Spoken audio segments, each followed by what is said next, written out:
साथियों नमस्कार, मैं आशीष मौजूद हूँ एक बार फिर से जनपद जौनपुर के कबरूद्दीनपुर में। वही कबरूद्दीनपुर और वही गांव, वही घर, अनुराग यादव का घर और अनुराग यादव के पिताजी आप कैमरे की फ्रेम में है देख रहे होंगे। कल तहसीलदार कोर्ट से एक निर्णय आता है। निर्णय ये आता है कि जो आरोपी है, जो हत्यारे हैं, उनका मकान जो सरकारी ज़मीन में बना हुआ है, उसको जमींदोज़ करने के लिए, उसको गिराने के लिए एक नोटिस एक फैसला आता है। कहीं न कहीं ये परिवार के लिए एक उम्मीद जगी है, 1 साल में ही सही, लेकिन वो उम्मीद जगी है कि परिवार के साथ भी इंसाफ होगा, परिवार को न्याय मिलेगा। ऐसे में हमारे साथ कैमरे की फ्रेम में अनुराग के पिताजी हैं, हम उनसे बातचीत करते हैं और आपके साथ साझा करते हैं। चाचा, कल फैसला आया है, ये आया है कि तत्काल प्रभाव से लालता के मकान को जो है सरकारी ज़मीन में बना हुआ उसको गिरा दिया जाए। क्या आपने इस फैसले को देखा सुना? नहीं भैया, हम मौके पे थे नहीं, हम तो हॉस्पिटल में थे, अभी सुबह आए हैं आपके सामने। लेकिन हाँ, सुकून तो ज़रूर, थोड़ा कलेजे को ठंडक मिली कि अब ऐसे अपराधी हमारे पड़ोस में नहीं रह पाएँगे, जिनकी वजह से किसी का घर बर्बाद हो जाए। ऐसे दुष्ट प्रवृत्ति के लोग अगर अगल-बगल में रहेंगे, तो किसी को जीने नहीं देंगे। लेकिन अब ये सुकून है कि अब ये नेस्तनाबूद यहाँ से हो, तो चाहे जहाँ जाके बस जाएँ, हमसे क्या मतलब है? हमको तो अपराध करना नहीं है। लेकिन हाँ, अब ये सुकून है कि अपराधी हमारे पास पड़ोस में नहीं है। एक जो फैसला था, जो लगातार ये प्रयास किया जा रहा था कि ये मकान जो है कि वहीं खड़ा रहे और उसपे ये प्रस्ताव, उसपे आपत्ति लगाई जाती है कि वो मकान पहले से टूट चुका है और उसको क्या तोड़ा जाए और भैया ये सब। भैया ऐसा है ना, उनको झूठ बोलने की आदत है लालता यादव को और उनके पूरे परिवार को। अरे यार, मुकदमा लाद दिए हमारे बीवी बच्चे के नाम से कि झारखंड आके छिनैती करे। अच्छा बताओ, गाँव की औरतें जो गाय भैंस दूह रही हैं, वो छिनैती करने जाती हैं? शायद छिनैती करने वाली औरतों से उनका पाला नहीं पड़ा है, नहीं तो उनका जो वो तारकोल के जैसा कलर है ना, व्हाइट कर दी होती को सब छिनैती जब करने वाली मिलती तो। और पूरे गांव मोहल्ले की बहू बेटियां सब छिनैती करने वाली हैं यहाँ। आप देखते हो कोई मिलता है घर पे? सुबह आओगे तो अपनी गैया भैंस लेके परेशान, घास हरा चारा काटना है, पीटना है, धान की तैयारी है, खेती की तैयारी, उसमें सब बिजी रहती हैं। बहुएं हैं अपने बच्चों को खिला पिला लें, वही बहुत है। छिनैती करने जाती हैं तो उनको झूठ बोलने की आदत है भैया। और तारकोल का कलर ही ऐसा नहीं होता, तारकोल का स्वभाव ऐसा होता है, वो चिपका लेता है जिसको तो छोड़ता नहीं। तो वही तारकोल है वो। और कोल फील्ड में काम किए हैं, कोल माइन में काम किए हैं। तो कोयले वक्त का स्वभाव होता है, अगर टच में रहोगे तो हाथ काला करेगा, गर्म हो जाएगा तो हाथ जला देगा। कहीं न कहीं देखा जाए तो एक निर्दोष बालक जिसने जो है अपनी आँखों से दुनिया अभी देखनी शुरू की थी और उसका निर्मम तरीके से बिना किसी आरोप के और एक सरकारी ज़मीन के लिए गला काट दिया जाता है। क्या आपको लगता है कि जो अभी ये निर्णय फैसला आपके पक्ष में आया, क्या आने वाला और सभी फैसले आपके पक्ष में आएँगे? भैया मुझे कानून पे अपने भरोसा है, शुरू से कहा हूँ मैं। और सिर्फ बात उसी ज़मीन की नहीं थी, अब पट्टा कैंसिलेशन का मुकदमा, हमारी चक के ऊपर मुकदमा, मकान के ऊपर मुकदमा, तो वो तो मैंने छोड़ दिया था। और मैं वो बंजर मेरे कब्जे में था, तो मुझे पता था कि बंजर में अस्थायी निर्माण नहीं होता। तो हम लोग वहाँ, हमारे पुराने दरख्त थे, पेड़ थे, बाप दादाओं ने लगाया था, मोटे मोटे पेड़ थे, हम लोग उसी के छाँव में रहते थे, गाय भैंस बांधते थे, रहते थे। हम लोगों ने कोई अस्थायी निर्माण वहाँ नहीं कराया। लेकिन इसने जब अपना कह के उस मुकदमे में वो मुकदमा करके उस जमीन का नक्शा बनवा के स्टे लिया। अब सोचिए, ग्राम समाज बंजर की जमीन को अपना बना के और दिखाया हमको वादी, हुँ। और खुद को प्रतिवादी दिखाया।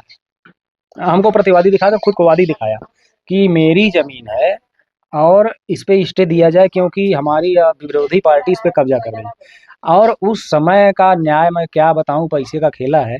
ग्राम समाज बंजर की जमीन को लेखपाल कानून गो ने, उस समय के जो थे, उन्होंने पैमाइश नहीं किया, नापा नहीं, और कोर्ट ने स्टे दे दिया। सरकार की जमीन को खुद की बताकर स्टे लेना मजाक बात समझते हैं? पढ़ा लिखा वो नहीं है, लेकिन शातिर है, साइको है। तो वो सब तो करते ही आ रहा था, हम लोग छोड़ के भागते ही जा रहे थे। बगल वाले भी जो पीछे की जमीनें आप इतनी लंबी दूरी तक देखते हैं ना, वो उसके पटीदारों की थी। उनकी भी कब्जा इसी तरह से मुकदमा कर करके सब लोग, खेती गृहस्थी करने वाले, मजदूरी करने वाले लोग, गाय भैंस चराना है, दूध बेचना है, बस यही यहीं तक सीमित थी जिंदगी। हंसी खुशी सब अपने अपने में रह रहे थे, बहुत ज्यादा पैसे की हवस नहीं थी कि चलो यार परिवार है, जी रहा है, दूध दही खा रहा है, बस बात खत्म। तत्काल प्रभाव से मकान को जो है कि ये आदेश आया, देर आया लेकिन आदेश ऐसा आया कि तत्काल प्रभाव से बिना किसी मौका दिए उसको गिराने का जो है कि आदेश आया और उसके साथ कुछ उनके खिलाफ कुछ सरकारी जो है कि वो लगाए गए शुल्क लगाए गए हैं उनको जमा करने के लिए। क्या आपको पता है? जी, 76,000 कुछ रुपए लगे हैं और उनको इतना मौका दिया गया है, तो क्या कोर्ट नहीं जानती है भैया कि कितना मौका लोगे? 1 साल से तो जद्दोजहद कर रहा हूँ मैं इसी चीज़ के लिए, तो कोर्ट भी तो ये देखती है, जो उस कुर्सी पे बैठे हैं वो भी तो इंसान हैं। वो भी तो सारी चीज़ें अपनी आँखों से देख के गए थे, वो मंज़र वो तहसीलदार साहब खुद देख गए थे और मैं उनको प्रणाम करता हूँ तहसीलदार साहब को कि उन्होंने देर से ही सही लेकिन दुरुस्त फैसला दिया। मैंने तब भी कहा था, आप लोग पूछते थे कि आप तहसीलदार फैसला, हमने कहा भैया देखिए सबके हाथ कानून से बँधे हैं। आज नहीं तो कल फैसला होगा, होगी कुछ कानूनी दाँव-पेच मैं जानता नहीं, बारीकियाँ मैं जानता नहीं, कुछ होगा उसमें अड़चन, वो सब सही हो जाएगा, फैसला आ जाएगा। आज हुआ वही, आज वही हुआ। कहीं न कहीं देखा जाए तो ये जो फैसला 67 में आया है, कहीं न कहीं ये अब तक 6 पन्ने का फैसला आया है, जैसा कि अधिवक्ता जी बता रहे थे। कहीं न कहीं ऐतिहासिक फैसला जो है माना जा रहा है कि इस धारा 67 में जो है 6 पेज का जो फैसला आया है। भैया ये तो नहीं बता सकता मैं, इतनी जानकारी नहीं है। हाँ, हमारे सतबीर भैया बोले हैं कि इतना बड़ा 6 पन्ने का फैसला 67 में नहीं आया है हुँ। और लेकिन इतना बड़ा कांड भी किसी ने नहीं किया था। ये भी तो ऐतिहासिक ही था। तो ऐसे लोगों के साथ इसी तरह से होगा और जहाँ झगड़ा होता था हमारे गाँव में, उन लोगों को से कह दूँ बंधुओं, आप लोग कहते थे ना कि उसका गला कट गया, क्या हुआ? आज देखो उसका नतीजा क्या हुआ और अभी आप लोग भी देखोगे और कहीं न कहीं आप लोग भी खुश होगे, यार उसने गलत किया था और उसके साथ उसको अब सज़ा मिली है, तो मैं उनको सज़ा दिलवा के छोड़ूँगा। ये आप सब लोगों की दुआएँ हैं, आप सबका सहयोग है।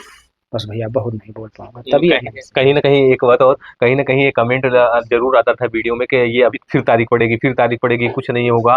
क्या आपको लगता है कि तहसीलदार महोदय इस तैयारी में थे कि लालता को अगला मौका ना मिल पाए, हम सभी दाँव-पेच इनको यहीं खत्म कर दें, जब इतनी बड़ी जो है कि फैसला सुनाएँगे इतना बड़ा जाएगा, तो इनको कहीं कोई और दाँव-पेच नहीं लग जाएगा, अगर ये हायर कोर्ट में भी जाते हैं, तो भी ये आदेश जो बना है शायद 6 पेज का, ये आदेश वहाँ से उनके उनके पक्ष में कुछ भी नहीं हो सकता है। कहीं इसकी तैयारी हो रही नहीं थी? भैया तैयारी की बात नहीं है, हुँ। उनको इतना पर्याप्त मौका दिया जा चुका था कि अब कोई गुंजाइश ही नहीं थी।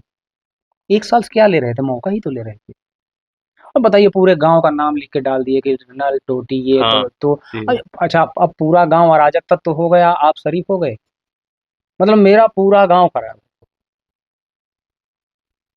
आपकी दुश्मनी मुझसे है या पूरे गाँव से, पहले ये क्लियर कर लो। पूरे गाँव को कुछ नहीं पा रहे हो, पूरे गाँव का नाम मुकदमा करने में भाई लालता का कोई सानी नहीं है। कि 4-6 10 गाँव में ऐसा मुकदमेबाज आदमी मैंने नहीं देखा। बच्चे-बच्चे के ऊपर मुकदमा। 17 साल का 16 साल के लड़के को 22 साल का दिखा के बालिग दिखा के छिनैती लिखवा दिया। अब कोर्ट ने सब कैंसल मार दिया, सब कैंसल मार दिया, सब कैंसल। अब ये सारी छानबीन हुई। उस समय एलआईयू की पूरी टीम पूरे गाँव में भ्रमण कर रही थी कि इसमें वाक़ई सही आदमी कौन है? अब पूरा गाँव रो रहा था कि उस सच्चे इंसान के साथ बहुत गलत हुआ, उसी का सारा चीज़ लिया भी और उसी को मार भी दिया। सब लोग जान रहे हैं और सबके पास घर परिवार है, सब इंसान है, सब कसाई नहीं होते। ऐसे कोई बिरले पिशाच पैदा होते होंगे जो अपनी माँ की कोख को कलंक करते होंगे। ऐसे कलंकित कोख को कलंकित करने वाले ऐसी औलाद से बेऔलाद होना बेहतर है।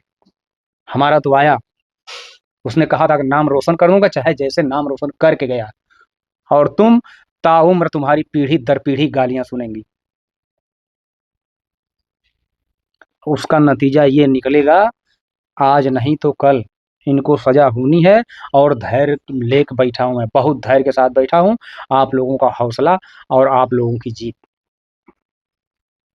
कल आपका वो फ़ोन आया था कि कोर्ट में जब फैसला आया, सत्यवीर जी ने आपसे बात भी किया, तो आपका ये तबीयत खराब हो गया था। कैसे क्या? भैया देखिए ना डिप्रेशन टेंशन इतना है ना कि जब कोई ऐसा बड़ा फैसला आने वाला होता है, मैं डिप्रेशन में चला जाता हूँ, मुझे कुछ न कुछ हो ही जाता है। डर लगा रहता है कि यार होगा, नहीं होगा, क्या करूँगा मैं? अगर नहीं हो पाएगा तो मैं अगला कदम क्या उठाऊँ? पैसे भी नहीं हैं। लेकिन धन्यवाद है वकील साहब लोगों को, और आप लोगों की टीम को भी प्रणाम है। हमारी मीडिया जो चौथा स्तंभ कही जाती है, तो वाक़ई में मुझे गरीब के साथ आप लोगों ने बहुत बड़ा एहसान किया है, मैं चुकता नहीं कर पाऊँगा। जी साथियों, आप देख सकते थे ये अनुराग यादव के पिताजी थे जिनसे बातचीत हुआ। फैसला आने के बाद परिवार में एक आस जगी है कि हम लोगों के साथ न्याय होगा, देर आएगा लेकिन दुरुस्त आएगा, हम लोगों के पक्ष में आएगा। ऐसे में जो मकान का जो तारीख चल रहा था मकान का, वो फैसला तो आ चुका है, लेकिन अब बारी है आरोपियों के खिलाफ कार्यवाही की, उनको सजा की। हम वो भी खबरें आपको दिखाने का प्रयास करेंगे जैसे जैसे जो अपडेट आता है आने वाले समय में। अभी तो जो चल रहा है अभी तो यही दिखा सकते हैं। बाकी इसके बाद वो भी खबरें आपको दिखाएंगे। फिलहाल अब तक के लिए इतना ही। बने रहिए निष्पक्ष दर्पण न्यूज़ के साथ। धन्यवाद।